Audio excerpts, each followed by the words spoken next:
What's going on, everyone? Gilman with Wellthy Stocks, back with another Moderna update video where we take a look at how Moderna stock traded today, some key support and resistance levels that we are looking at moving into the future, and based on that, what we think Moderna stock could do. So real quick, if you enjoy videos like this, don't forget to hit the like button down below and subscribe to my channel. It really helps me out as I'm trying to grow. And comment down below what your thoughts on Moderna are, and I'd love to chat with you down there. So let me hit record. We will get right into it. So actually a small green day for Moderna. We are up $1.10. We're down more than that in the after hours. So technically, if this stays flat, we are a little bit red on the day, but regardless, right? Not too bad of a day, especially considering the fall that we had yesterday. Now, if you guys have watched my channel for a while, right, I've covered Moderna for a little bit now, and I had been talking about that pullback, especially as we approach those all-time high numbers, right? So that's exactly what we got yesterday. I'd been talking about it for a while, so I'm not going to say I called it. Definitely did not. Thought it was going to happen, 140, 150, 160. Pretty much the way I like to trade is I like to be mindful that the stock is up. I mean, for Moderna's case, it was up like 60-something% in a month. That is going to pull back. It's a matter of when, right? Pullbacks are healthy for the stock to keep going up in the long term. So it's a matter of when, not if. And we got that, but we also got this huge spike to 218. I don't know what really caused that. It came right back down. So didn't seem like it lasted, but what we saw yesterday was a little bit of a pullback, right? So we opened 175, we closed 157. Today we gapped up just a little bit into the 160s. And as you can see, we sold off for a lot of the day, but the good news is the dip was actually bought really nicely. So if you take a look here, right out of the gate, when we opened, we dropped from 159 to the low 150s, eventually continuing below to 147, right? So we're at our this level right here in the 159s. We broke right through the 153s. As you can see, right, this candle did try to push up. So after it went down, each candle here is 1 minute. We did try to push back up for a minute, but couldn't quite make it above that level. And then we sold off 147. Here we make another push at this level, right?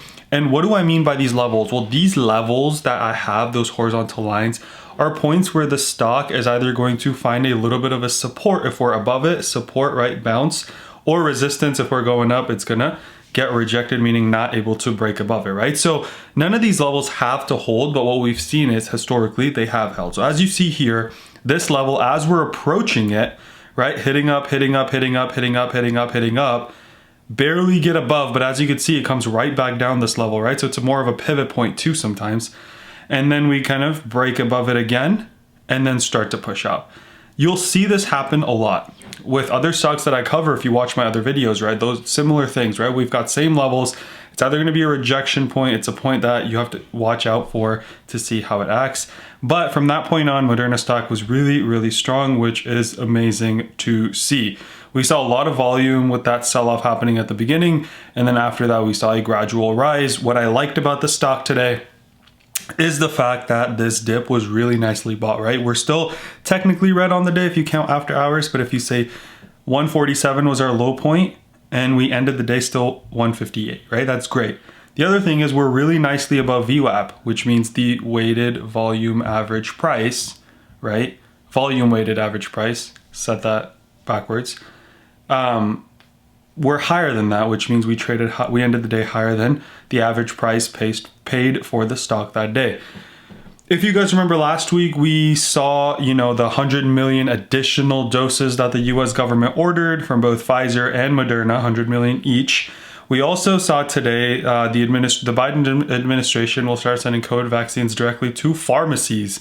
So that's great news. And the reason, that could also be a good push for Moderna is, again, this is just something that I've read, that I've seen, and that I'm kind of thinking out loud here, but Pfizer's vaccine needs to be stored at a very, very low temperature. So Moderna could really be the one to kind of reap the benefits of this, since it can be stored at, normal fridge or freezer temperatures that a lot of these pharmacies probably have. That could be good for Moderna as well. Not to say that that's going to lead to more orders, but it could, because they still have, I believe, 200 million more doses that they can order from Moderna. Pfizer also came out and said they're expecting 15 billion in revenue. If you guys remember, Moderna is expecting to do like 11 to 13 billion in revenue as well. So all that's great news for the stock. If you saw the video yesterday, I described this cup and handle pattern that we are developing, right? So this being the cup, this being the handle. If you missed that part yesterday, you know, feel free to check it out. I kind of describe it. I share a link as well if you want to read up more on it. But pretty much the way it works is we see a cup, right? This forming right here with a stock falling, stock coming up. It's not a perfect one, right? Because it's a little bit of a V and we don't like that. But, you know, you typically don't get perfect ones. So if we see this handle developing, which means the stock does start to go down, at some point it'll boom, bullish run up. We'll see. I'll keep monitoring this, let you guys know how it's coming along. But ideally, the way we'd want is for this kind of downward trend to hold and then, you know, kind of trade in this for a little bit.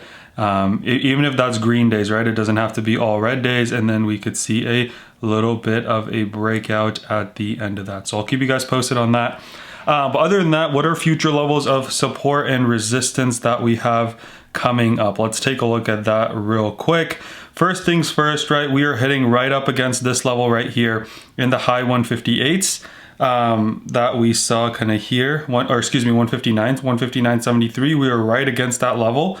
So I think that's going to be our first real resistance level test, whether or not we have enough energy tomorrow to make it through that. If we can, then next push is towards this 164 level. And then, you know, these previous highs. We have made lower highs and lower lows for 3 days now. So the high of the previous day becomes sort of a reach point for us, right? So high of today is 159, then high of yesterday, 174, 185, right? But between that, we've got this 159 level is our first, 164 is our second, and then we've got this high of 174 that we set yesterday.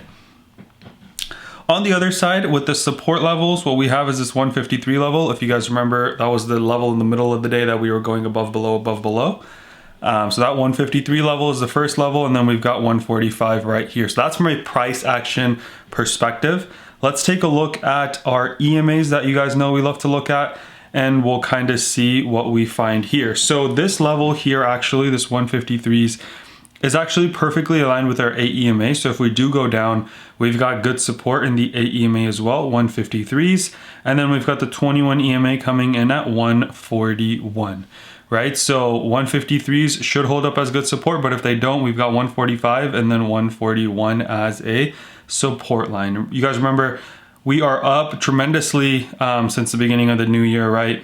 We on January 4th, our opening price was 107. So even after this pullback yesterday, we are up over 50% in a month, which is pretty unheard of in the stock market, especially for, you know, a big company like Moderna. So great trading for Moderna. Hopefully you guys are able to lock in some profits. I'm still in a third of my position, as I shared with you guys earlier, planning on keeping that for a little bit just to see if this cup and handle pattern works out. But I locked in a lot of my profits with the run up, right? So again, hoping that we can stay above this AEMA. Let me hide all drawings for a sec. This AEMA, hoping that we can stay above it. Since we've gotten above it, we've done a good job to kind of mostly stay above it. And then the 21 EMA right behind it at 141 could be a bounce point. As you see, we broke that AEMA today and went all the way down in the low one, or the 147s. So we could see a trip down to 141 soon, but it all depends on how, you know, what news we get, and as well as how the cup and handle pattern holds out. The cup and handle pattern is not necessarily like a perfect thing. It's not a done deal, guys. It's just something that I saw developing, and my goal is to always, you know, share what I see, help you guys learn something if I can. So that's why I shared it. If we see really bad news coming out with COVID, you know, all bets out the door. It'll fall regardless, right? And if we see some good news come out, it'll run, and then we just say whatever to the pattern and see how it trades. So it's something that I'm watching, something that I'm monitoring, but obviously I'll let you guys know how it goes. If you enjoy this video, don't forget to give a thumbs up and subscribe to my channel, and comment down below what your thoughts on Moderna are, and I'd love to chat with you down there. Let's remember to be a bit better every single day, and until next time.